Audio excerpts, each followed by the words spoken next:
नमो अरहंतारं नमो सिद्धारं नमो आर्याणं नमो वज्रायाणं नमो लोये सर्वसाहूरं शुद्धात्मान मणिकान्तं साधुमुत्तम मंगलम्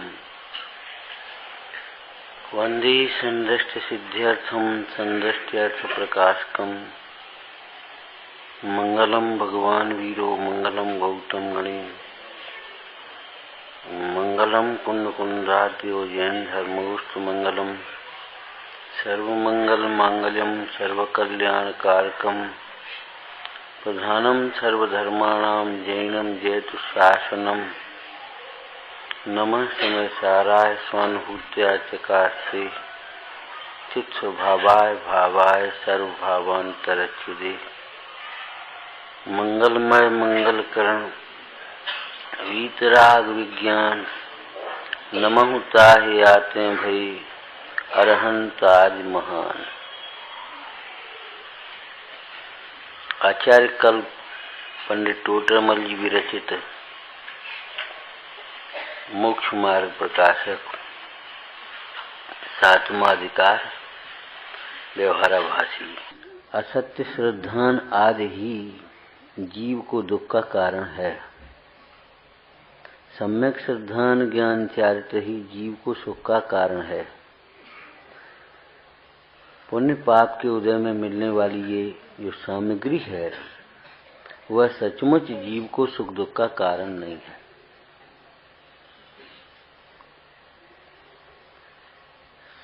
दुखी अपने मोह से होता है, दुखी अपनी कसाय से होता है। कोई अपनी बात नहीं मानता तो दुख होता है। ऐसा लगता है ये नहीं मानता इसलिए दुख होता है, लेकिन सचमुच कुछ और बात है। वह हमारी नहीं मानता इसलिए दुख होता है ऐसा नहीं है। हम जिन आज्ञा नहीं मानते इसलिए दुखी होते। जिन आज्ञा ये है कि हम मनवाने का आग्रह करते क्यों हैं। यदि हम अपनी मनमाने का आग्रह छोड़ दें और यदि हम अपने को उन सब संयोगों से निरपेक्ष ज्ञाता स्वरूप देखें तो सचमुच हमें कोई दुखी करने में समर्थ नहीं है। साता के उदय में अनुकूल सामग्री मिलती है, असाता के उदय में प्रतिकूल सामग्री मिलती है। लेकिन आप ये तो बताएं कौन कौन सी सामग्रियां अनुकूल है और कौन कौन सी प्रतिकूल है।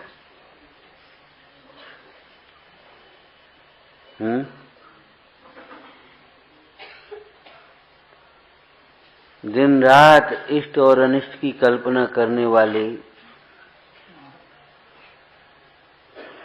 इस अज्ञान से मोही जीव से पूछो तो सही अपने से, एक पदार्थ का नाम बताओ जो इष्ट हो या अनिष्ट हो। एक ही पदार्थ, एक ही, किसी को इष्ट किसी को अनिष्ट। एक ही जीव को कभी इष्ट कभी अनिष्ट लगता है। ये हमारी कल्पनाएं हैं। और अनुकूल और प्रतिकूल इष्ट अनिष्ट की जो कल्पनाएं हैं उसका मापदंड भी हमने इच्छा से किया है। इच्छा के अनुकूल सो अनुकूल, जबकि वस्तु स्थिति कुछ अलग है। अनुकूल की अगर अपने को विभाजन भी करना है तो धर्म के जो अनुकूल है वो अनुकूल ऐसा कम से कम करो। लेकिन हमने सोचा जो इच्छा के अनुकूल है वे अनुकूल।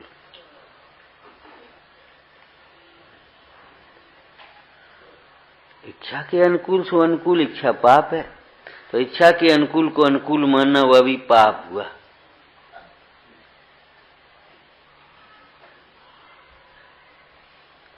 साता के उदय में अनुकूल सी लगने वाली सामग्रियां मिलती हैं। जो सामग्री मिलती हैं उनमें अनुकूलता की कल्पना हो जाती है। ये कल्पना होना मोह के कार्य है, साता का कार्य नहीं है, मोह के।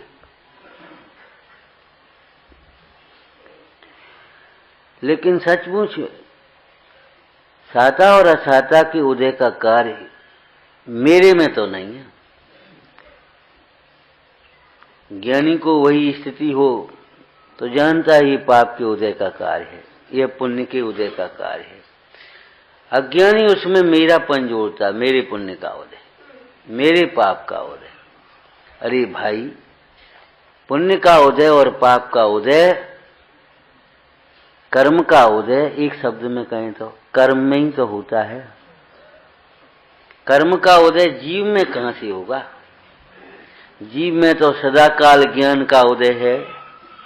उस ज्ञान के उदय में, उदय माने प्रकट होना, व्यक्त होना, ज्ञान के उदय में वह पुण्य का उदय और पाप का उदय जानने में आता है। लेकिन अपने को ज्ञान मात्र न अनुभव करते हुए उस उदय को और अपने को एक में एक करता है, मेरे पुण्य का उदय। बस अभिमान खड़ा हो जाता है, मेरे पाप का उदय, दीनता खड़ी हो जाती है।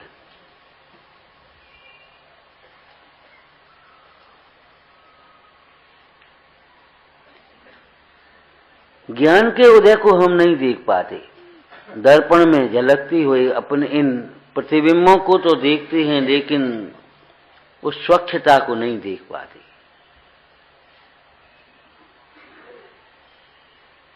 असत्य श्रद्धान आदि दुख के कारण है। असत्य श्रद्धान, अज्ञान और असंयम भाव, इनके अलावा कोई दुख का कारण नहीं है। लेकिन ये जीव ऐसा लगता है ये हमारी नहीं मानता इसलिए हम दुखी हैं।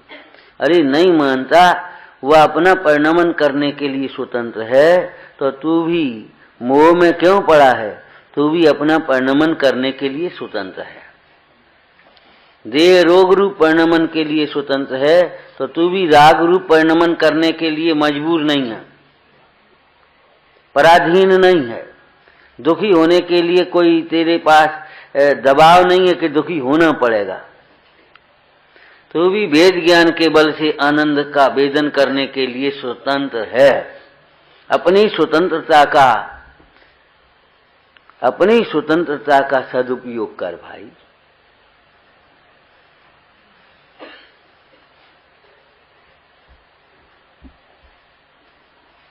दो मित्र मान लो प्रवचन में आकर के बैठे, एक का मन कम लगा, वो उठ करके चल दिया।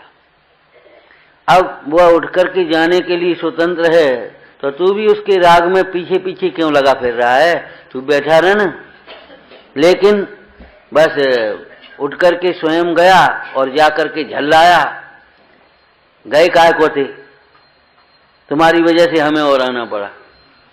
अब बोलो क्या करें? न सुनो न सुनने दो। सुने नहीं वो अलग बात है, लेकिन सुनने नहीं दे तो ये तो कोई भी स्वतंत्र है। ये स्वतंत्रता का भाव भाषण स्व के लक्ष्य से होता है। जब तक स्व का लक्ष्य नहीं है तब तक स्वतंत्रता का भाव भाषण नहीं होता। तो असत्य सिद्धांत क्या हुआ? कल दो चार बातें चली थी, फिर थोड़ी सी दोहराएं कि कुल अपेक्षा धर्म मानते हैं, ये असत्य सिद्धांत है। कुल अपेक्षा धर्म मानते हम कुल में पैदा हो गए, जैन कुल में, और कुलाचार मान करके भगवान के दर्शन पूजा भक्ति करने लगे, दान पुण्य करने लगे, तो हमने अपने को धर्मात्मा मान लिया। ये असत्य सिद्धांत है।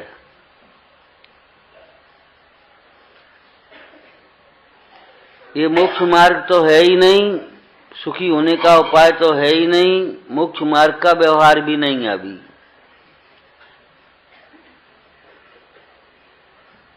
धर्मी के आश्रय बिना धर्म नहीं होता।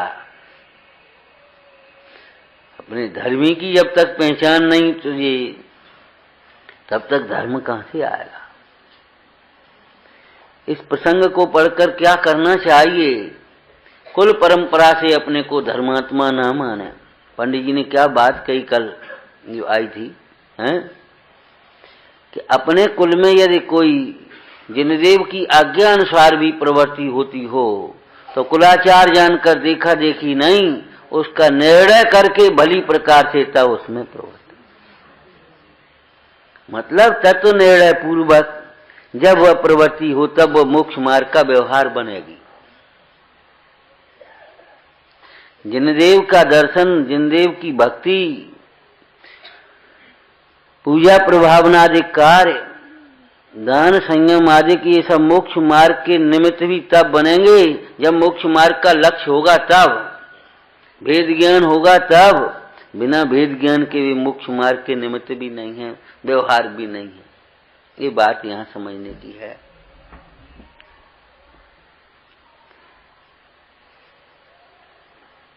एक व्यक्ति ने देखा, ये आदमी की दुकान पहले बहुत कम चलती थी और जब से ये पूजा करने लगा इसकी दुकान खूब चलने लगी। उसका भी मन चला और एक आध लोगों ने प्रेरणा की, भैया क्या करते हो, पूजा किया करो, सब पुण्य से होता है, पैसा भी पुण्य से आता है, पद प्रतिष्ठा भी पुण्य से मिलती है, सब अनुकूलताएं पुण्य से मिलती हैं, पूजा किया करो। उसका मन आ गया। कोई से कहा, भैया हमारा भाव है पूजा हम करें कल से। उसको तो खुशी हुई, हाँ भैया आ जाओ। तो अब पूजा कैसे करें? तो बस धोती दुपट्टा पड़े होंगे, नहाना धोना और बस आ जाना, बस कलशा चढ़ा देना, ऐसे खड़े हो जाना। उसने कुछ किया, सीधे खड़े हुआ करो, हाथ धो लो, इसी जमीन से हाथ मत लगा, शुद्ध बोलो, जल्दी मत बोलो, मिल करके बोलो। हाँ देखो बहुत अच्छी, अब आनंद आया कि नहीं? रोज आया करो, चिंता मत करो, कोई गलती होती तो हम बताएंगे। बस हो गई पूजा शुरू। और वो पूजा शुरू कर दी है, उस पूजा करता है और थोड़ी बहुत मनता तो होती है। तो पुण्य में के उदय से मान लो उसी समय दुकान चलने लगी। हमको तो पक्का श्रद्धा है भाई, जो कुछ मिलता है भक्ति से। पक्का है कि मिथ्या है? अरे भाई पक्का करने से पहले सच्चा तो कर ले। तुझे होश है? सिखाने वाला भी आचार्य तो कर रहा है, उसे खुद पता नहीं बेचारे को। वर्षों से पूजा कर रहा था ना, तो वो सोचता हम सब जानते हैं। ये सब जानते वाले ज्यादा गड़बड़ करते हैं। सही बात है, ये सब जानते हैं जो ऐसा समझते हैं वे कभी नहीं सुधर पाते। उनकी तो भूख ही मर गई, वे तो पात्र नहीं रहे। हम सब जानते हैं। कोई कुछ कहे, हमें 20 वर्ष हो गए पूजा करते, तुम क्या हमें बताओगे? ठीक है, हम काय को बताएंगे? अरे भाई भक्ति और पूजा मोक्ष मार्ग का व्यवहार तब बनती है। हम ये नहीं कह रहे पैंट पहने पूजा करने लगो, धोती दुपट्टा ही पहनी जाएगी। जब अदालत की देश में जाया जाता है, लौकिक कार्यों में वहां अपनी अपनी देशों में जाते हैं, तो जिन मंदिर में भी अपनी देश में आना चाहिए, चाहे कुछ पहन करके आ जाए, चाहे जैसा, ये कोई विधि नहीं है। हम ये नहीं कह रहे धोती दुपट्टा नहीं पहने जाएंगे, हाथ नहीं धोने, ये नहीं कह रहे। लेकिन ये कोई, इसमें आपका आत्महित पर दृष्टि कहाँ है? इसमें आपने अपने लिए क्या किया ये बताओ। थोड़ी सी मंद कसा हुई, लय अच्छी बन गई, गाना आ गया, हाँ बहुत अच्छा लगता है, बहुत परिणाम लगते हैं हमारी, तो बस उसमें संतुष्ट हो गए। ये है व्यवहार बात। पंडित टोटोमल जी कह रहे हैं, भाई पूजा करनी है तुम्हें, दर्शन भक्ति करनी है, सुनो पहले पहचानो मैं कौन हूं। मैं कौन हूं, किसकी भक्ति करता हूं, किस प्रयोजन से भक्ति कर रहा हूं।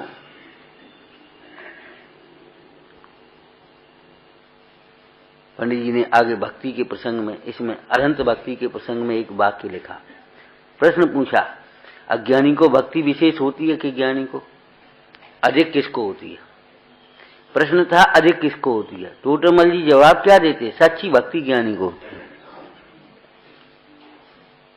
सच्ची भक्ति ज्ञानी को होती है। सच बात है, बिल्कुल सच्ची है ये बात, न्याय से सिद्ध है। एक रोगी वैद्य की बड़ी प्रशंसा सुनी उसने। वहां एक वैद्य है, बहुत ये समझो बस सब बता दे, और बस बहुत सस्ती दवा देता है, वो वैसा नहीं है, धंधे वाला, और बहुत अच्छा। गया वहां, चलो भाई चलना चाहिए। उसने तलाशा, देखा, भीड़ भाड़ लगी, वैद्य जी अपने आराम से आए, बैठे, उन्हें चर्चा की, जो रोगी अब तो बहुत फायदा है इस प्रकार से। तो उसे कुछ जमने लगी बात कि हाँ बात तो ठीक है, कुछ लगता तो है, ये कह रहा बिल्कुल ठीक हो गए, ये कह रहा फायदा है। तो अभी अपना नंबर नहीं आया, अपना नंबर आया, बैठ गए वैद्य के पास रोगी की तरह। हमने कहा था ध्यान हो तो, जिन मंदिर में या श्री गुरु के पास इस प्रकार आना चाहिए जिस प्रकार रोगी वैद्य के पास आता है।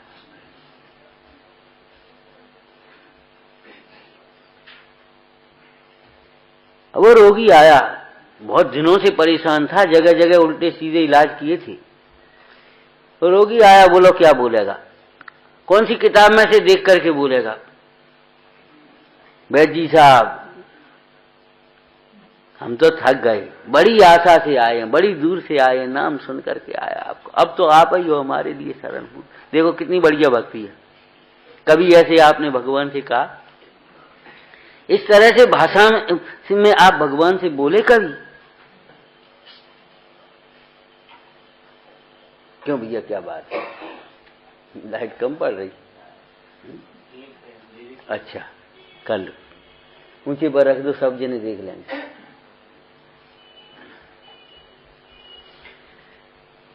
बाहर की कितनी व्यवस्थाएं करो,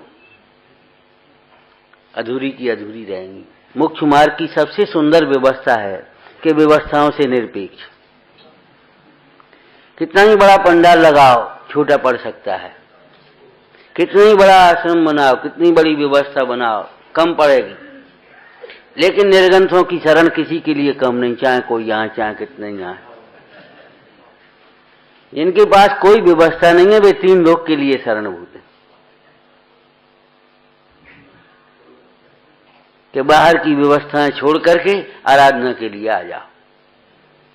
ये हम कहां लगाएं, ये हम नहीं, ये मत पूछो, उसे छोड़ करके यहां आ जाओ। हम कहां लगे ये सोचो।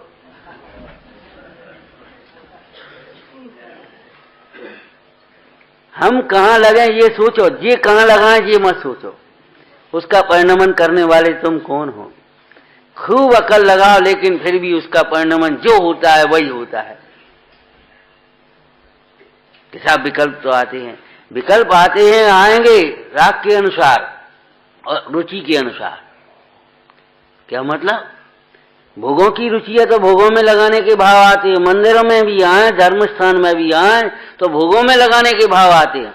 अच्छा यहाँ पानी की बहुत दिक्कत है, एक काम करो, एक गीजर लगा दो। बोले तुम्हारा गर्म ठंडा पानी अपने व्यवस्था, एक मशीन लगा दो, एक फलाना। एक काम करो, ये बहुत एक कमरों में बड़ी दिक्कत है, काम वो कौन सी कमरे बनती हैं, हाँ वो बना दो। अरे क्या समय बदल गया, ये क्या बैकवर्ड, ये पुराना जमाना है, बढ़िया डालो इनमें। बढ़िया बढ़िया माने क्या? भोग। सुनना अध्यात्म करना अलग बात है, मान्यता बदलना अलग बात है। प्रसंगानुसार कसाय मंद हो जाना अलग बात है, और भेद ज्ञान होना अलग बात है। हमारी मान्यता वही है। एक बात कहें हम, जब घर जैसी सुविधाएं बनाएंगे तो परिणाम भी घर जैसे होंगे कि नहीं होंगे, ये बताओ। आपको भगवान याद क्यों नहीं आते कदम कदम पर? मुंडाज को प्रचुर स्वसंवेदन क्यों होता है, मालूम है आपको? व्यवहार की बात कह रहे हैं, अब व्यवहारवासी के प्रसंग में मालूम है आपको क्यों ऐसा होता है? आपको प्यास लगी, पानी लाओ, भूख लगी, भोजन लाओ, चाय लाओ, नाश्ता लाओ, जो कुछ भी आप करते हैं। अब ठंड बहुत है, क्या नाम, वो खोल दो, गरम, हाँ गरम खोल दो, क्या हो गया है, गर्मी बहुत है, ये खोल दो। बीमार हो गए, डॉक्टर बुला लो। अब सबरे तो उपाय तुम्हारे पास झूठे धरे, अब सच्चे कौन पूछे? जब वे सब उपाय तुम्हारे फेल होते हैं तब भगवान याद करते हो पीछे से। लेकिन मुंडाज के पास तो कोई ये बाहर के झूठे उपाय नहीं है। उन्हें तो प्यास लगी, अब आत्मा का स्मरण करेंगे, भूख लगी तो आत्मा का स्मरण करेंगे, ठंड लगे तो आत्मा का स्मरण करेंगे। समस्त दुखों को मिटने के लिए जब बाहर के झूठे उपायों से विरक्त हो गए हैं तो सच्चा उपाय ये बना। इसलिए टोटरमल जी ने ये बात आपसे भी कही है, क्या तुम जो उपाय करते हो उसे झूठे हैं, विचार करके देखो, अगर झूठे भाषित हो तो सुखी होने का हम जो उपाय करते हैं सुखा। कैसे मालूम पड़े झूठे और सच्चे, गलत रास्ता सही रास्ता कैसे मालूम पड़े? कि जिससे नहीं पहुंचे दूर हट जाए सो गलत रास्ता, और जिससे पहुंचे सो सही रास्ता। जिससे हमें सुख मिले, सुख की ओर बढ़े, सच्चा उपाय है। और दुख बढ़ता जाए, दुख बढ़ता जाए, दुख न मिटे, ये झूठा उपाय। माने हम धर्म के नाम पर, दान पुण्य के नाम पर क्या करेंगे? वही भोग सामग्रियां जुटाएंगे। ये अच्छा नहीं लगता, ये बहुत अच्छा लगा, ये ऐसा सजाओ, इसको ऐसा बनाओ, इसको ऐसा करो। अरे रे प्रभु, बहुत दुर्लभ समय है, एक एक समय अपनी परिणति का सजाने में लगाओ भाई, उपयोग को हटाओ, ये अच्छा नहीं लगता। ये अच्छे बुरे की कल्पनाएं छोड़ो। अच्छा तो आत्मा है और आत्मा की आराधना है, जिसका फल अच्छा है, जिसके फल से जीव अनंत सुखी होता है। ये कौन जमाने की चौकियां रख दी तुमने, अच्छी नहीं लगती। अब बोले आप कुछ दिन बाद बेबी अच्छी नहीं लगेंगी, ये कोई बात तो है नहीं। अरे अच्छे और बुरे की कल्पनाएं छोड़ो। मालूम है आपको, भले अच्छी नहीं लग रही हैं आपको, अच्छी होना अलग बात है, अच्छी लगना अलग बात है, लेकिन इनसे गरीबों के पेट पलते हैं। जो आपको अच्छी लगती है वैसे पूंजी इकट्ठी होती है, गरीबों के रोजगार छिनते, ये बड़ी हिंसा है खोटी। अच्छी की कल्पना छोड़ देना चाहिए। हम कहते हैं गरीबों के लिए कोई धंधे नहीं बचे, बेचारे अपने पत्ते इकट्ठे करके पत्तल दोना बना लें। तुमने प्लास्टिक ला करके खड़ी कर दी, प्रदूषण खड़ी कर दी, उनके तो धंधे छोड़े, छिना लिए। कागज की अपनी थैली वैली बनाकर तुमने पॉलिथीन इकट्ठी कर दी। ये बेचारे ठोंक पीट के बढ़ाई कर लेते, आपने नई इकट्ठी कर दी। वे अपने कुछ बना बुनो करके बेच लेते थे, आपने फैक्ट्री खड़ी कर दी। सब धंधे छीने, नतीजा ये हुआ वे आपको लूटने वाले हो गए। ये अराजकता आपने फैलाई है। ये नहीं हो सकता कि किसी को रोटी नहीं खाने दें और आप लड्डू खाते रहें, ये संभव नहीं है, असंभव बात है। सोचना चाहिए हमें क्या अच्छा लगता है। मोह का उदय, मिथ्यात्व इसी का नाम है। जो अच्छा है वो अच्छा नहीं लगता, जो अच्छा लगता है वो अच्छा नहीं, इसी का नाम मिथ्यात्व। हमें सादगी अच्छी नहीं लगती, हमें सरलता अच्छी नहीं लगती, हमें सहजता अच्छी नहीं लगती। बिना घुमा फिरा करके जाने कहां कहां की बातें भी अच्छी लगती हैं। जब ये पुताई होती थी मट्टी से और कलई से, खुशबू आती थी, सौंधी सौंधी गंध आती थी। तो मैं अब बच्चों को तो पता ही नहीं होगा क्या। और अब ये इनेमिल होती है, उस दिन खड़ा नहीं हुआ जाता, बदबू आती है। अभी ये तुम्हारी पुटिंग फुटिंग घिसाई हुई, हम यहाँ थी, अब वहां से लेकर धूरा पड़ गई। हमने कहा ये कभी मत कराओ मंदिर में आप। क्यों? ये सारी नाक में जाती हैं, सब रोग पैदा होते हैं। तुम्हें होश है कुछ? अच्छा लगता है आपको, अहिंसा अच्छी नहीं लगती। ये कैसे बनती है, क्या होता है, इससे कोई मतलब नहीं, अच्छा लगता है। आंखों से पूछ करके कह रहे आप अच्छा लगता है। अरे जो अच्छा लगता है आपको मोह की तीव्रता में, सच पूछो, न वह आपके आत्मा के लिए अच्छा है, न आपके स्वास्थ्य के लिए अच्छा है, न आपके लौकिक जीवन के लिए अच्छा है, वो बहुत बुरा है। थोड़ी सी परिभाषा पहचानना सीखो।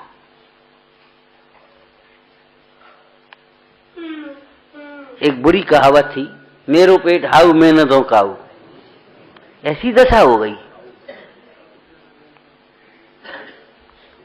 माने हम ये सब कुछ छीन लेना चाहते, इसलिए हम बहुत बार आप लोगों से कहते भैया आपको कमाने की जरूरत नहीं है तो मत कमाओ, दूसरों को रोजगार मिलेगा।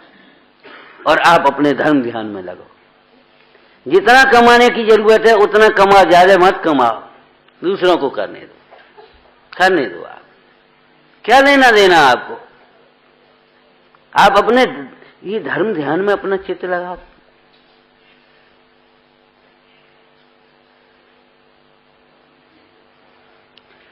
आपको पूजा करनी है तो ये पहचानो मैं कौन हूं। रोगी की तरह वैद्य के पास जाता है, उस प्रकार से भगवान के पास आओ। तो सच्ची भक्ति ज्ञानी की होती है, ये बात हम कह रहे थे आपसे।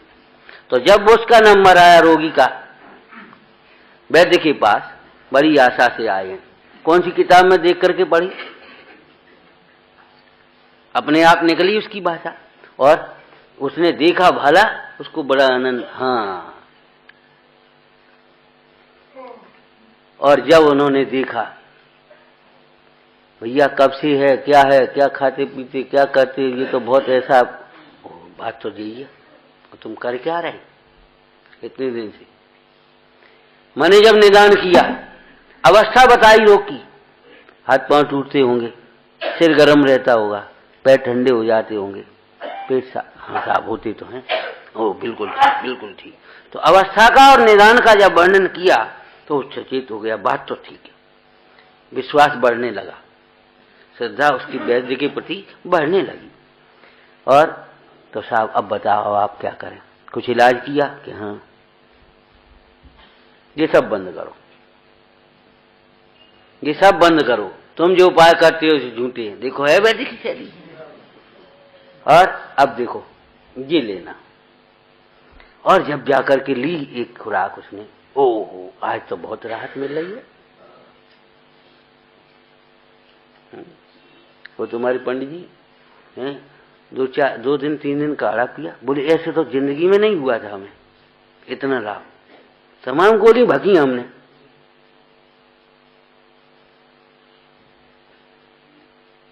बिना रुचि के 6 गिलास सवेरे पानी पीते थे, और फिर दिन भर न भूख न प्यास, और तमाम गड़बड़। और ये तो बहुत लाभ हुआ।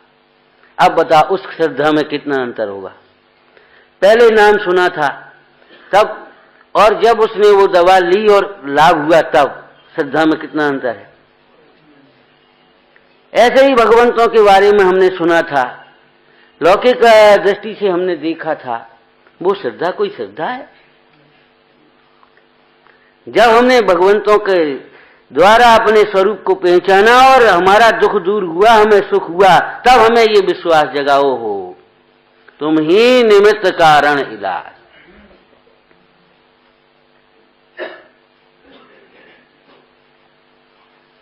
भगवंतों को की भक्ति करने की, पूजा करने की ये विधि नहीं है। हम जल्दी से आए और किताब खोली, पढ़ने लगे, हम भी शुद्ध हम भी अपने पूजा करने लगे झट से। जल्दी करने की मत पढ़ो, समझने की करो।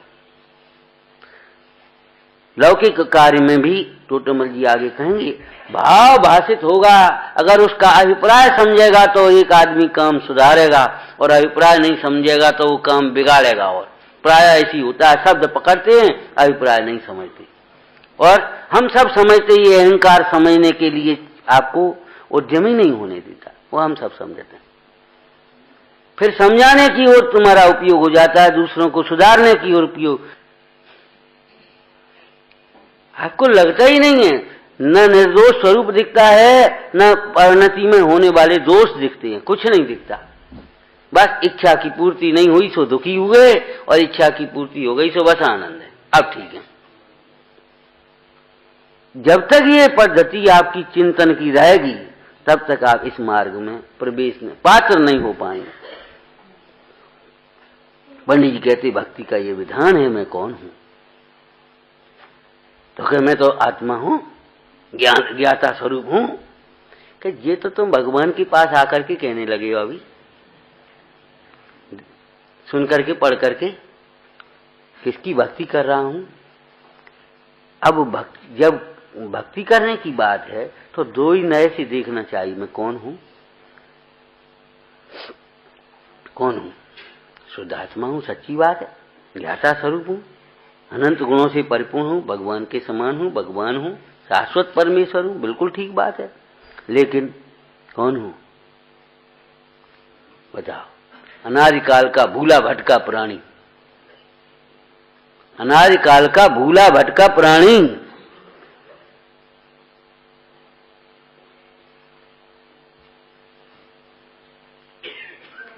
अपनी भूल से दुखी होकर के दूसरों को दोष देने वाला अज्ञानी, अपनी भूल से दुखी होता हुआ दूसरों को दोष देने वाला अज्ञानी।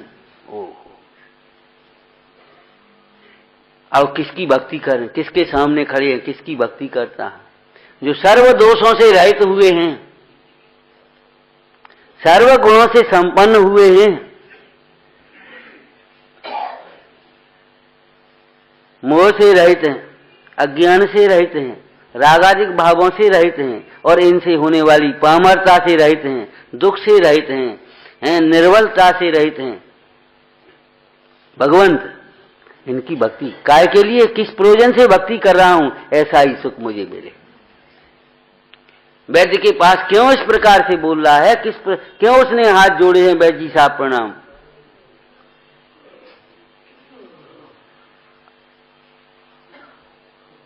क्यों बोले हैं ये?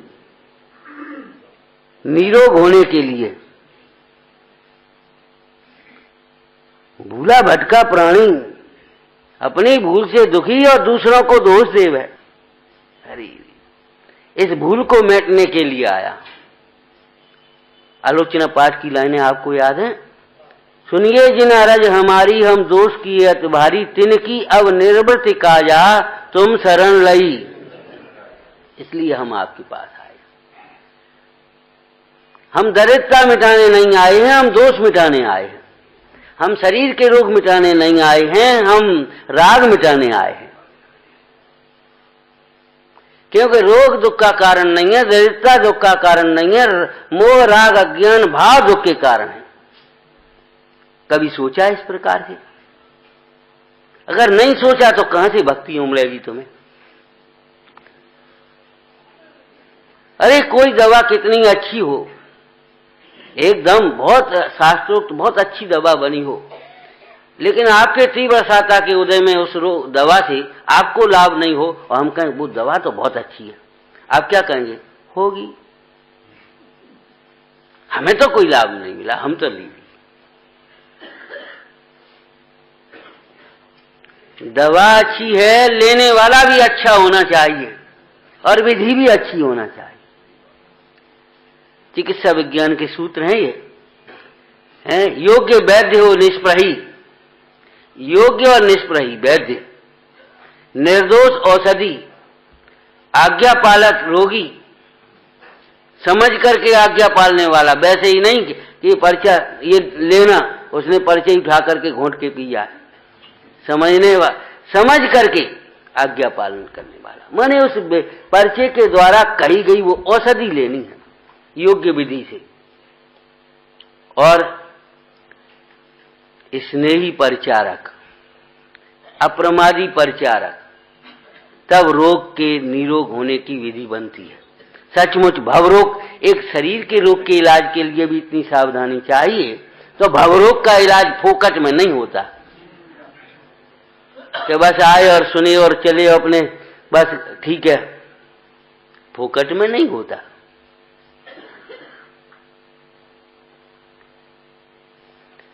हम दरिद्रता मिटाने के लिए जितने आकुलित हैं, दोष मिटाने के लिए आकुलित नहीं है। शरीर की इस भूख को मिटाने के लिए जितने आकुलित हैं, जितने प्रयत्नशील हैं अपनी कल्पना से, क्या हमने कभी उतना पुरुषार्थ अपने तत्व को पाने के लिए किया है? यदि नहीं किया तो क्या समझते हो? अपना सुख अपने पास है, और उसे प्राप्त करने के लिए पुरुषार्थ करना पड़े, बड़ी विचित्र बात है, हैं? विचारना।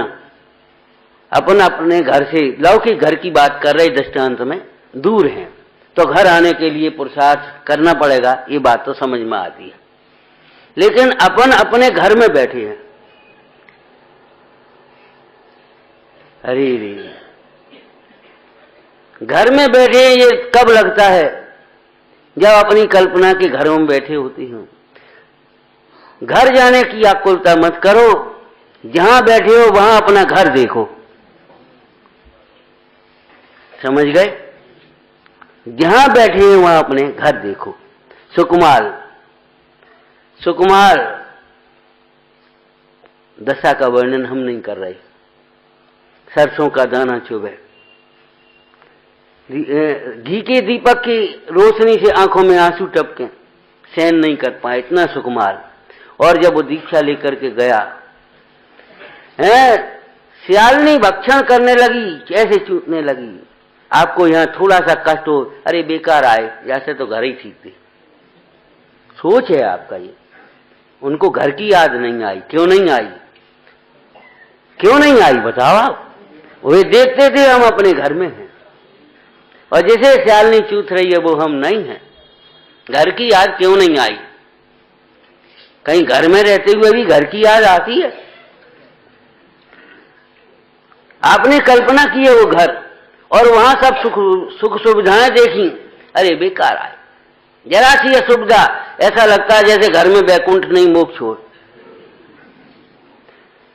जबकि हम आपसे फिर कह रहे हैं, घर में भी परिणाम के अनुसार सुख दुख होता है।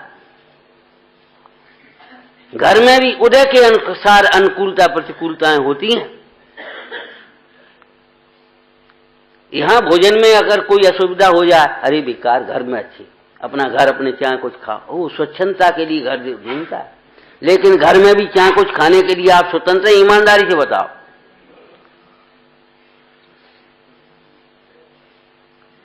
रोगी हो गए हैं, कोई बनाने वाला वहां नहीं है, कोई चला गया, कोई सामग्री नहीं है, तमाम उलझने घर में नहीं है क्या?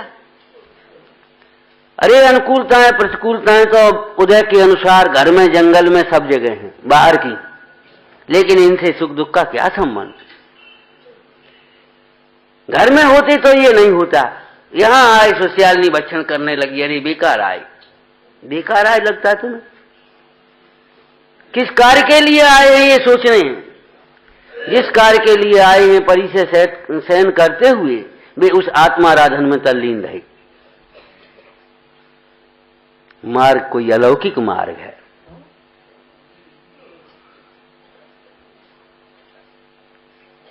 अपनी कल्पनाओं के अनुसार सुविधा जुटाना मत सीखो, भटक जाओगे।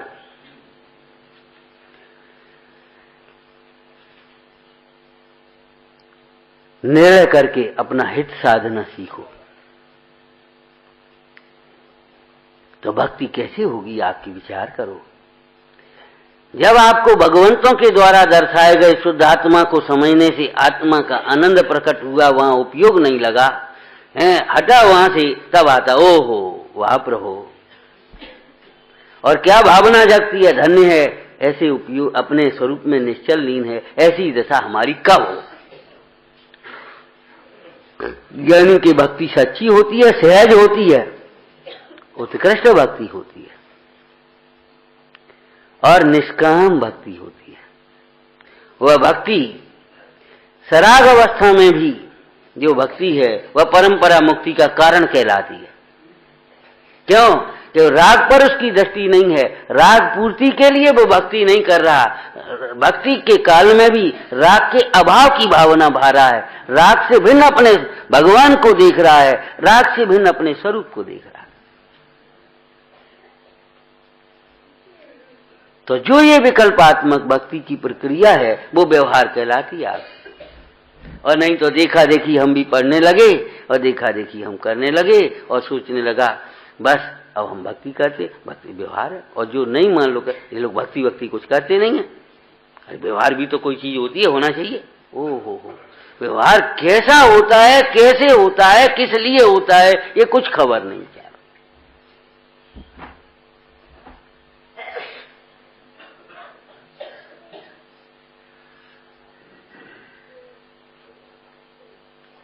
एक स्त्री मां नहीं बनी तब तक उसे माता पने का व्यवहार कहां से आएगा, बोलो। और जब वो बालक का जन्म हुआ, माता पने का व्यवहार कौन सिखाएगा? कौन सिखाएगा?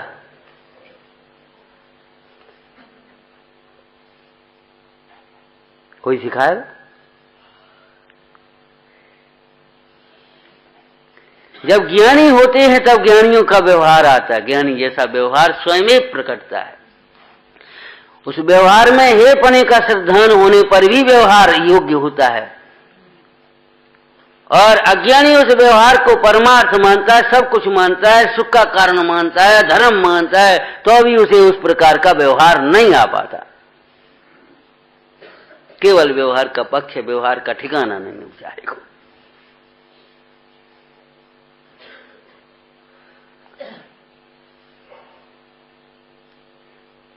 अब आप सोचें हमारी भक्ति कैसी है,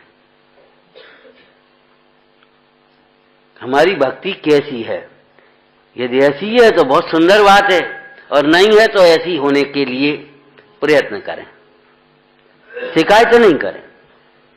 उठने में आज देर हो गई, हो जाने दो, अब देर हो गई, अब क्या करें, अब क्या करें, इन विकल्पों में और देर हो जाएगी, और जल्दबाजी में अधीर होकर के करोगे तो काम बिगड़ेंगे। और शांति से अब क्या कर सकते हैं, बस करना शुरू कर दो। इसका मतलब प्रमाद का पोषण नहीं, देर से उठने की बात हम नहीं कह रहे। अरे ब्रह्म मुहूर्त में भी जो सोएगा वो क्या धर्माराधन करेगा और क्या स्वस्थ रहेगा। स्वास्थ्य के सूत्र भी 100 दवा 1 हवा। सवेरे के वातावरण में जितनी ऑक्सीजन होती है उतनी दिन भर नहीं होती, फिर वो प्रदूषण बराबर बढ़ते चले जाते हैं। अगर ब्रह्म मुहूर्त में नहीं उठेंगे तो क्या आप साधना आराधना करेंगे? जब 9 बजे उठे तो कितने टाइम पूजा करेंगे, कितने टाइम स्वाध्याय करेंगे, कितने टाइम दान देंगे, कितने टाइम क्या करेंगे? कुछ नहीं कर पाएंगे। जल्दी जल्दी उठे और पहुंचे और अपने लग गए धंधे। और जब जल्दी से आप उठ करके खड़े हो गए तो आप चिंतन भी करेंगे, पूजा भी करेंगे, भक्ति भी करेंगे, दान भी देंगे, तो अरे अब तो बहुत टाइम है। कितना आपको बीती, सारी कार्य आपके हिसाब से हो जाएंगे। इसी प्रकार दान के संबंध में पंडित जी ने क्या कहा कि दान देता है तो क्या बात कही, पात्र अपात्र की परीक्षा के बिना, निर्णय के बिना, परीक्षा माने निर्णय के बिना जिस प्रकार से प्रशंसा हो उस प्रकार से दान देता है। ये क्या है? ये भूल है। ऐसी भूल अपने में हो तो दूर कर लेना, ये कहने की बात है। हम इस बात की ओर ध्यान दे रहे हैं। आपका दान नहीं देने की बात नहीं है, दान देकर के धर्म मान लेने की भूल मत करना, लेकिन दान देने में भी पात्र अपात्र का विचार रखना। जिस प्रकार से प्रशंसा हो उस प्रकार से दान नहीं देना, जिस प्रकार से परोपकार हो, स्व अनुग्रहार्थम अनुग्रहार्थम स्वस्या सर्गो दानम। धर्म के अर्थ देना उसका नाम दान है, अकेले देने का नाम दान नहीं है। दान दान माने देना ना, धर्म के अर्थ देना, ध्यान रखना। साधु माने जो साधे उसे साधु कहते ना। कौन ने कहा? रत्नत्रय को साधे, स्वरूप को साधे उसे साधु कहेंगे। जो विद्याओं को साधते हैं विद्याधर, वे साधु नहीं होते। विद्याओं को साधते हैं, कितने परिचय सहन करते हुए पुराण पढ़े, विद्याओं को कैसे साधते हैं? ऐसी लगन से और ऐसी जितेंद्रियता से कहीं आत्मा साधा होता तो केवल ज्ञान होता। इस प्रकार की भाषाएं लिखी हैं, इतनी एकाग्रता। लेकिन साधु कहेंगे, साधे सो साधु नहीं, क्या स्वरूप को साधे, रत्नत्रय को साधे। ऐसे देने का अर्थ दान नहीं है। आपने अपनी लड़की के विवाह में 10 लाख दिए, ये कोई दान थोड़ी हो गया।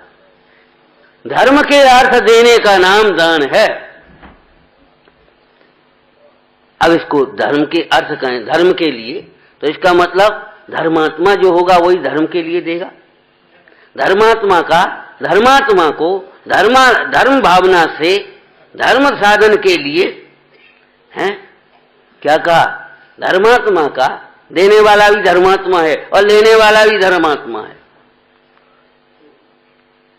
धर्मात्मा का धर्मात्मा को धर्म भावना से धर्म वृद्धि के लिए, धर्माराधन में अनुकूलता के लिए है अंतरंग भावना पूर्वक, अंतर से, किसी के दिखाने के लिए नहीं, किसी के कहने से नहीं, अंतर से, और काय के धर्म के आधार से, आगम के आधार से, यथोक्त विधि से, आगमोक्त विधि से जो दिया गया वह व्यवहार दान, वह दान है। वो प्रशंसा के लिए नहीं, धर्म आराधना और धर्म प्रभावना के लिए है। अनुग्रहार्थम, अनुग्रहार्थम माने, अनुग्रहार्थ का शब्दार्थ क्या है? उपकार के लिए, अपना उपकार और पर का उपकार। आहार दान देते समय मान लो मुनीश्वर के दर्शन हमें हुए, उनकी चर्या देखी तो हमारी धर्म भावना बढ़ी, उनके धर्म साधन के लिए निर्विघ्नता पूर्वक दान दिया तो उनके संयम का निमित्त हुआ, उनके संयम की वृद्धि हुई। दे तप बढ़ावन हेत, ले तप बढ़ावन हेत। मुनिराज तप बढ़ाने के लिए लेते हैं और श्रावक तप बढ़ाने के लिए दे रहे हैं। विचारना। और आहार दान वो देने की क्रिया चल रही है। और मुनिराज सच पूछो तो बड़ा सुंदर भरतेश वैभव में एक प्रसंग आया आहार दान का। भरतेश ने, भरत चक्रवर्ती, भरतेश मान भरत चक्रवर्ती ने मुनिराज को आहार दान दिया। तो पात्र में से भोजन लिया, ऐसे सोदा मुनिराज की अंजलि पर रखा। मुनिराज ने भी उसे सोदा, बहुत बेहमी है वे, काऊ को भरोसा नहीं है। बाई ने शोध करके बनाया, बाई ने शोध करके दिया और ये फिर शोधन लगे, काऊ को विश्वास नहीं है। अरे भाई उन्होंने अपना काम किया है, हम अपना काम कैसे छोड़ेंगे?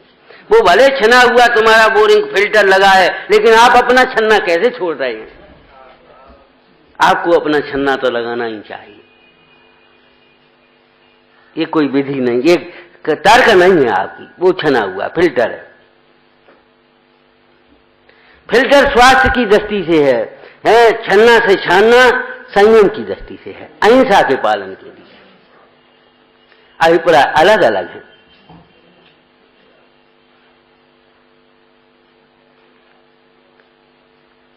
क्या सुंदर लिखा भरत चक्रवर्ती ने मुनिराज की अंजलि पर आहार रखा और मुनिराज ने वो आहार शरीर को दिया, जैसे कोई पात्र को देता ना, शरीर को दे दिया। ये शरीर तो मेरे संयम के अनुकूल बना रहना, आराधना में निरत बना रहना। और वे स्वयं ज्ञानामृत से तृप्त हुए। अमूर्तिक आत्मा इस पौद्गलिक आहार को तो ग्रहण करेगा नहीं है? लोगों को लगा कि मुनिराज ने आहार किया। सच पूछो तो भरत चक्रवर्ती ने आहार दिया और मुनिराज ने आहार किया, लेकिन सच पूछो तो भरत चक्रवर्ती ने भी दिया और मुनिराज ने भी दिया है शरीर को, और स्वयं अपनी अंतर्मुख होकर आराधना में लग गए। कायोत्सर्ग क्या मतलब है? इस कायाश्रित विकल्प का कब अभाव हो, हमारी इस आहार की वृत्ति कब टूटे। श्रावक विचारते हैं धन्य भाग्य है, आहार के निमित्त से हमें पवित्र पुरुष का, महापुरुषों का दर्शन हुआ, हमारे आंगन में साक्षात मोक्ष मार्ग आया। मुनिराज विचारते हैं इस आहार के विकल्प को धिक्कार है, जो छोड़ा हुआ घर फिर जहरी लांगी। देखो तो सही, खेल खिलौना नहीं है ये व्यवस्थाएं नहीं है, ये मोक्ष मार्ग की नैमित्तिक क्रियाएं हैं। इस नैमित्तिक मोक्ष मार्ग की नैमित्तिक क्रियाओं को व्यवहार मोक्ष मार्ग कहा जाए। इस प्रकार से प्रशंसा हो, अरे भैया इतना बढ़िया भोजन कराया हो तुम्हारा, इसके सुनने के लिए तुम लगे हो सवेरे से। एक बार सच्ची घटना है, व्यवस्था चलती है तो व्यवस्थाओं में अव्यवस्था तो होती है। दो लोगों ने समझ लिया हमारे घर भोजन है, आहार है। घर घर जब भोजन होते थे तब तो एक जन बोले भैया हमारे घर है भोजन, तो नहीं हमारे घर है। तुम्हारे घर कैसे? तो बोलो, एक आदमी एक बाई बोली, हम 4 बजे के लगे सवेरे, हमारे घर कैसे नहीं होना। हमने सुन लिया, हमने कहा बाई तुम्हारे घर तो नहीं होने, 4 बजे से तुम भोजन में लगी, तो हम ऐसे भोजन करेंगे 4 बजे से तुम भोजन में लगी, ये कौन सी विधि है। अरे तुम्हारा 4 बजे से क्या किया तुमने भोजन है, ऐसा कौन सा भोजन है। अरे एक दिन को बस जी बनाओ जी बनाओ जी बनाओ जी करो खटपट, ये कोई प्रक्रिया है, ये कोई विधि है। 4 बजे से चिंतन में लगती भैया, आत्मचिंतन में। वो ब्रह्म मुहूर्त था, वो आहार मुहूर्त नहीं था। श्रावक प्रथम उठ करके शुद्धात्मा का पंच परमेष्टि भगवंतों का स्मरण करे, पश्चात यथा योग शुद्धि विधान के पूर्वक फिर अपने भगवान के दर्शन पूजा स्वाध्याय और पात्रदान करे, उसके बाद अन्य प्रवृत्तियां करे। ये श्रावक की सामान्य चर्या है। इसके विपरीत जो चर्या है वो आपके पतन का कारण है। ये श्रावकत्व के विरोधी चर्या है आपकी। मुंडराज ने भी दान दिया। अच्छा, अब चलो भरत की ओर। तो भरत महाराज ने मुंडराज को दान दिया? नहीं। कौन कह रहा भरत महाराज ने मुंडराज को दान दिया? मुंडराज ने अंतरंग दान ज्ञान का अपने को दिया है, और बाह्य दान तो दानांतराय कर्म के 6 उपसम प्रमाण हुआ है। अब क्या कहें, आदिशर महाराज को 6 महीने जब तक अंतराय का उदय रहा, 6 महीने का तो उपवास ही था, उसके बाद 6 महीने का को 7 महीने और कुछ दिन हो गए थे, मैंने 6 महीने मौते रूप से कह देते हैं।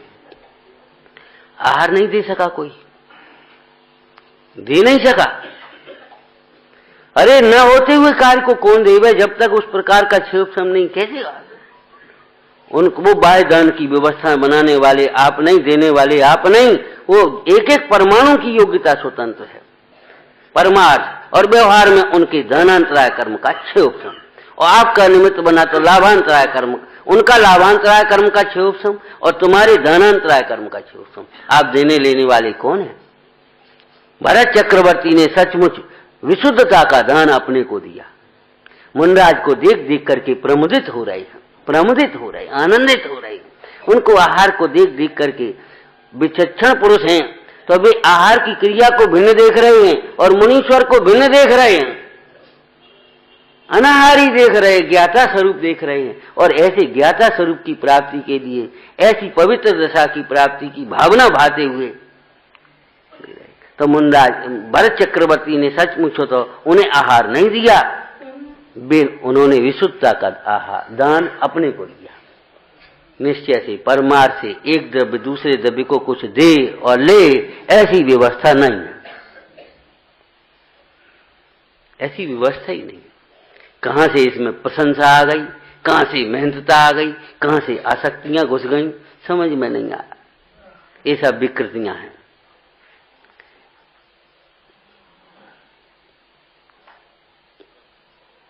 एक कोई बीमार साधर्मी हो जाए और सेवा का मौका, अब बता हम जय में लगे रहे, हम अपना स्वाध्याय कब करेंगे? अरे तुम्हारा स्वाध्याय में बैठ के पढ़ी भैयावृत्ति करना चाहिए, ये करना चाहिए, स्थितिकरण करना चाहिए, और वही रोड जो रटो जिसका नाम स्वाध्याय मान लिया तुमने। हम सावरो टाइम जाई में निकल जा। ओहो, स्वाध्याय किसका नाम मान लिया तुमने? क्या दिया आपने? कोई किसी को कुछ नहीं देता। जो जिसको किसी के प्रति उपकार करता है लौकिक में, वह अपना ही उपकार करता है। जो अपकार करता है वो अपना ही अपकार करता है, अपने परिणामों से अपना ही भला बुरा होता है, किसी अन्य का नहीं। और अपना भला बुरा अपने परिणाम से ही होता है, किसी अन्य से नहीं।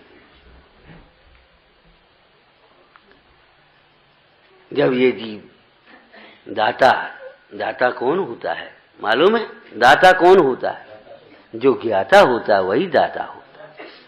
दाता देने की अहंकार वृत्ति को छोड़ो, ज्ञान करो पहले दान का। दाता के कितने गुण होते हैं। चरणान योग पद्धति से भी दाता के गुण जानते हो आप? श्रद्धा, आपकी श्रद्धा विपरीत हो रही, मैं देने वाला मान रहा हूं।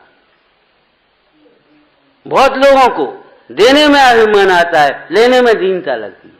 टोटमल जी कहते साधर्मी का उपकार करते हैं और कराते भी हैं। उन्हें करने में अभिमान नहीं है और कराने में दीनता नहीं आ रही। आपको भोजन कराने का मौका मिले तो अरे साहब ऊपर से ऐसा लगता है कि हम करा रहे हैं, कुछ अलग से समझते हैं। और करने का मौका मिले संकोच होता है। अगर भोजन करने में संकोच होता है, मुंडाज कैसे बनोगी? ये तो निर्ग्रंथों की चर्या है। क्यों संकोच होता है मालूम है? ज्ञान का अभाव, वैराग्य का अभाव, पात्रता का अभाव। समझ करके देखो। अरे अपने घर में जो भोजन कर रहे वो भी आप अपने पुण्य का कर रहे, कहीं भी भोजन कर रहे वो अपने पुण्य का कर रहे, कोई दूसरे के द्वारा नहीं कराया। और आप अभिमान क्यों कराते हो? आप उसको वो अपने पुण्य का कर रहा है, तुम नहीं करा रहे उसे। माने हमें न आगम का ज्ञान है न अध्यात्म का ज्ञान है। कोरी अपन दो चार बातें पढ़ सुन ली और बस काम खत्म कर लिया, सोच लिया, बस अपने एक बना लिए, अपने एक ढर्रा। ये तो व्यवहार है और ये तो है और ये ऐसा है वो ऐसा है और अपन कहाँ फंसे। ये तो अनंत बार किया। और स्वाध्याय जब करें तो अरे 11 अंग 9 पूर्व पढ़े, कुछ होता नहीं, हम अपना काम नहीं, अपना अपनो काम का कर रहे और बा में लगे काय में, घर की संभाल में, परिग्रह की प्रपंच में उलझिए। अब भी तो कर नहीं पाते, क्या करें? वो बीमार हो गया, वो चला गया, उसके अब अपन को देखने, अपन को करने, बस वहां उलझे रहे। योग्य नहीं समझेंगे तो विपरीत विकल्प हुए बिना नहीं रहेंगे। योग्य नहीं करेंगे तो विपरीत हुए बिना नहीं रहेगा।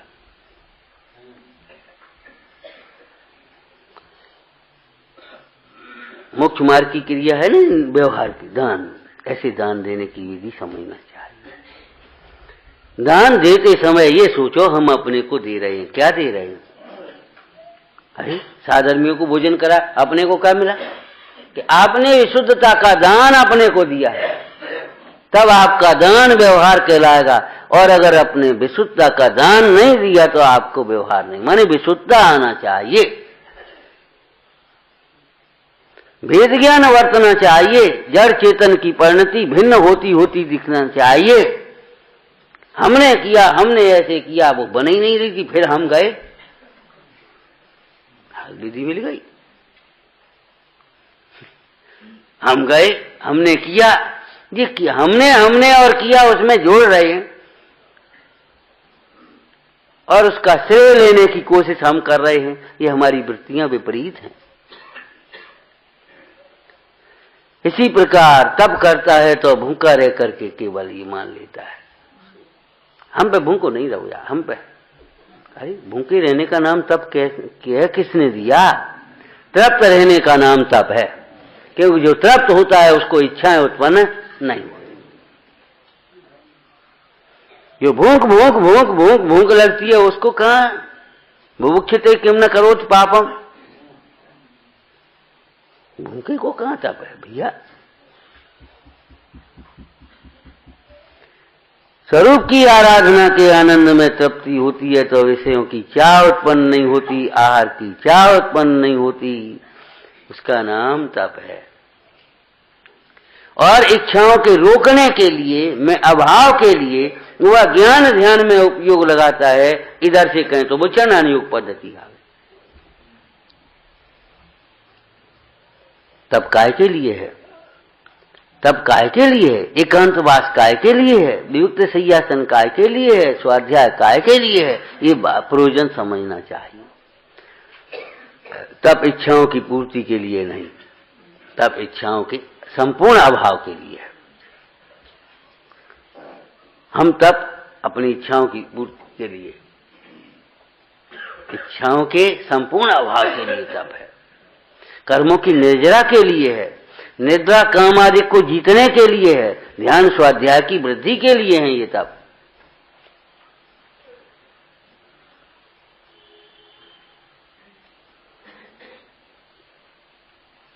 ज्ञान के बिना कैसे क्रिया होगी? अरे ज्ञान क्रिया ही तेरी क्रिया है। सत रूप अहेतु ज्ञप्ति ही जिसकी एक क्रिया है, बस बाद बाकी क्रियाओं को आप भिन्न समझें।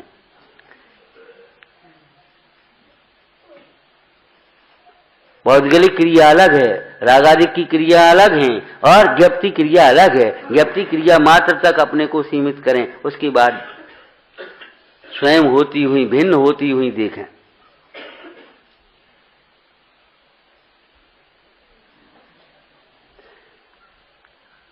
इसी प्रकार व्रतादिक करता है, इसी प्रकार पूजा प्रभावनादिक कार्य में जिस प्रकार मेहनतता हो, जिस हिंसादिक का भय नहीं, ऐसा लिखा है पंडित जी ने। ये बातें कल चल चुकी थी आपकी, फिर दोहराई आप।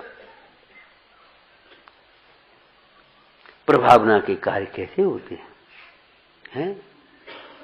यानी कहां से ये इसमें घुस गई ये तमाम विकृतियां, कहां से कहीं नहीं आ गई, वो तो सब अज्ञान से और कसायों से होती हैं। कितने पवित्र कार्य, प्रभावना कैसे की जाती है?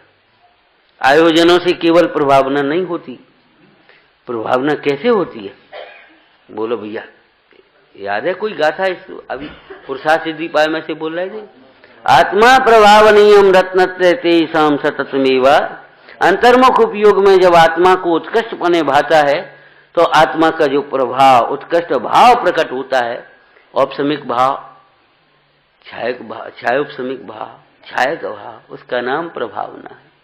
और व्यवहार में कि दान, तपो, व्रत, पूजा, विद्या, सयस्य जिन धर्म, कभी विचार किया? बस अपने प्रभावना के नाम पर आप एक जुलूस निकाल लो, कैसा कर लो, 13 हाथी बुला लो, 4 घोड़ा बना लो, 6 बग्गी बना लो, और बस 4 बैंड हो गए, बहुत बढ़िया बैंड आए। प्रभावना बैंड की वही तुम्हारी, बहुत बढ़िया टेंट लगा था वो, भोजन व्यवस्थाएं बहुत बढ़िया थी। इतनी बढ़िया मत बनाओ कि बढ़िया को भूल जाओ। ये एक व्यवस्थाएं हैं, मजबूरी हैं। ठंड में ऐसे खुले में थोड़ी बैठोगे, लेकिन ये कोई देखने लायक नहीं है, सच पूछो तो ये लक्ष्य करने लायक नहीं है।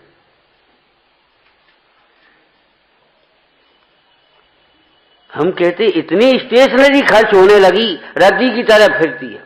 इनको ये नहीं लगता कि इसमें हिंसा होती है।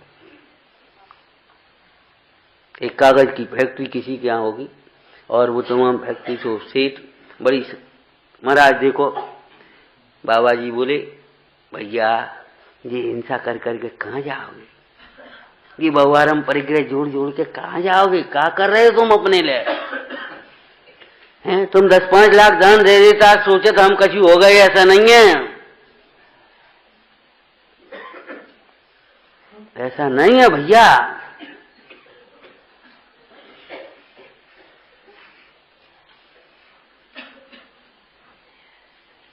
इतनी बर्बादी मानी हिंसा का भय नहीं रहा। पंडित जी ने बहुत सुंदर शब्द लिखा है, हिंसादिक का भय नहीं रहता। चिट्ठी लाए भैया एक आपके लिए, हम क्या करेंगे बोलो?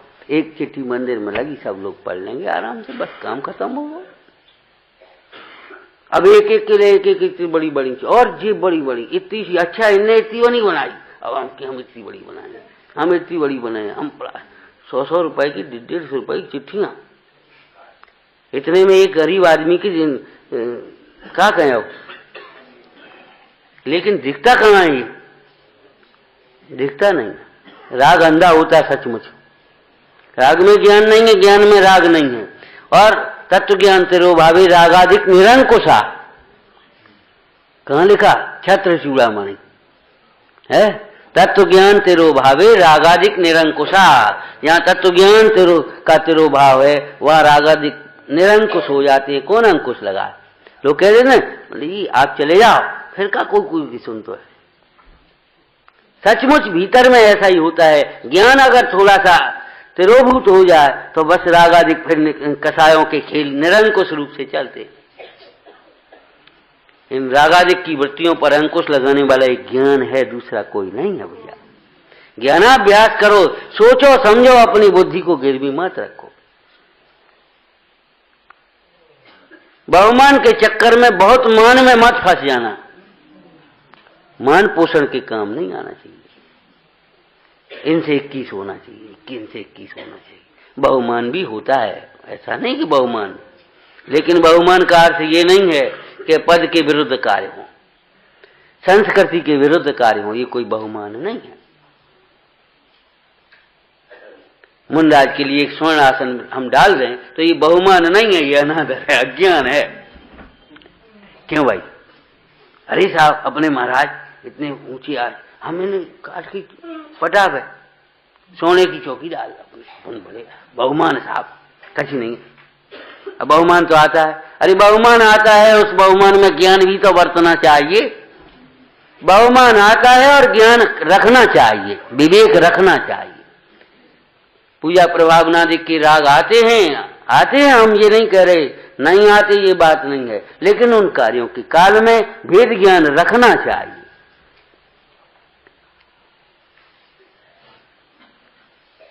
अपनी वृत्तियों को थोड़ा सा समेटो। हम कह रहे अच्छा ही नहीं लगता, इतनी लाइटें मंदिरों में लगाते हैं, इतनी लाइटें मने भर देते हैं और कच कीड़ा गिर रहे हैं और बिनको दिखता ही नहीं कच का हो कारो वो शानदार। अरे तुम्हारा शान कायग में है, झूठी शान में मत मारो, ज्ञान करो। हिंसा बचेगी, दूसरों को लाइट मिल जाएगी आपको, कछ नहीं वो मुफ्त में है सुख अपने। अरे मुफ्त में जाको मतलब क्या, बीमारी मुफ्त में मिले तो, जहर मुफ्त में मिले तो, वो मुफ्त में आओ, मुफ्त में मिले तो खा लो, जी कहाँ की व्यवस्था।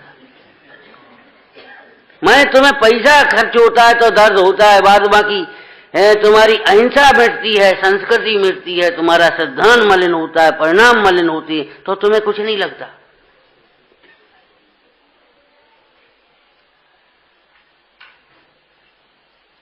क्या है ये? व्यवहार नहीं है, ये सब व्यवहार जैसे दिखाई दे रहे हैं। व्यवहार के नाम पर तुम बाहर न भ्रमाओ, भटकाओ नहीं। व्यवहार परमार्थ पूर्वक है और व्यवहार एक मर्यादा है, अमर्यादित नहीं है। व्यवहार में चाहे कुछ चलता है ऐसा नहीं, व्यवहार में सब चलता है ऐसा नहीं है। सब नहीं चलता, योग्य चलेगा, अयोग्य नहीं चलेगा।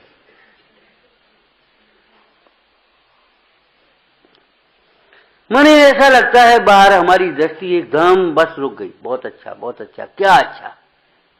कभी सोचा इस अच्छे के पीछे कितना बुरा हो रहा है, हमारा समाज का कितना बुरा हो रहा है, कितने कर्म बंध रहे, कितनी अप्रभावना हो रही है, हंसी उड़ रही है हमारी। आज तो मैं तेरी उत्तम संतति का सब करें निरादर, चारों ओर कोई कहें लवारिस हैं, कोई हमें बनाते चोर। चाहे कहीं से चाहे कैसे ही कमाया हो, कोई नहीं पूछने वाला। तुम तो अभी दे दो 10 लाख, अब यार माला डरने जाती, ये नहीं पूछ रहे तुम कमाया कैसे रहे हो। अरे तुम्हारा ये क्या हो गया, फिर जाने कहाँ लगा तो तासे यहाँ लग जाओ। अरे बम कहीं फटे, हमारे घर में नहीं फटना चाहिए, खतरनाक है, हंसना नहीं, खतरनाक है ये काम। अन्याय का धन जहां जाएगा वहां उपद्रव करेगा। आज प्रेम वात्सल्य क्यों नहीं बढ़ती, संस्थाओं में विघटन क्यों होने लगती हैं, आपस में कलुषताएं क्यों नहीं होती।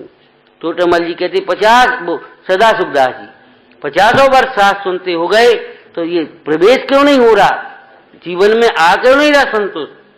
जो अन्याय का धन और अभक्ष भक्षण का फल है। व्यवहार चाहे कुछ नहीं चलेगा, व्यवहार में आप चाहे किसी से चाहे कुछ बोल सकते हैं, मित्र की माता को माता बोल सकते हैं, व्यवहार है। बहन को बहन बोल सकते हैं, पुत्री को बेटी बोल सकते हैं, बेटी बोल सकते हैं, लेकिन पत्नी को व्यवहार में चाहे कुछ नहीं चलेगा, वहां आपको शब्द बदलना पड़ेगा। कि व्यवहार में सब कुछ चलता है, ऐसा नहीं। ऐसे ही खाने के नाम पर व्यवहार में चाहे कुछ खाएंगे ये नहीं चलेगा, बोलने के नाम पर चाहे कुछ बोले ये नहीं चलेगा, सोचने के नाम पर चाहे कुछ सोचें ये नहीं चलेगा। सोचने लायक सोचो, बोलने लायक बोलो, करने लायक करो, बैठने लायक जगह बैठो, सुनने लायक सुनो, अपने पद के योग्य। आत्मार्थ पर दृष्टि रख करके हम अपने विवेक का प्रयोग करें, विवेक के उजाले में अपने गंतव्य की ओर बढ़ें। ओम नमः। सहजानंदी शोध स्वरूपी अविनाशी में आत्मस्वरूप। सहजानंदी शोध स्वरूपी अविनाशी में आत्मस्वरूप। सहजानंदी शोध स्वरूपी अविनाशी में आत्मस्वरूप।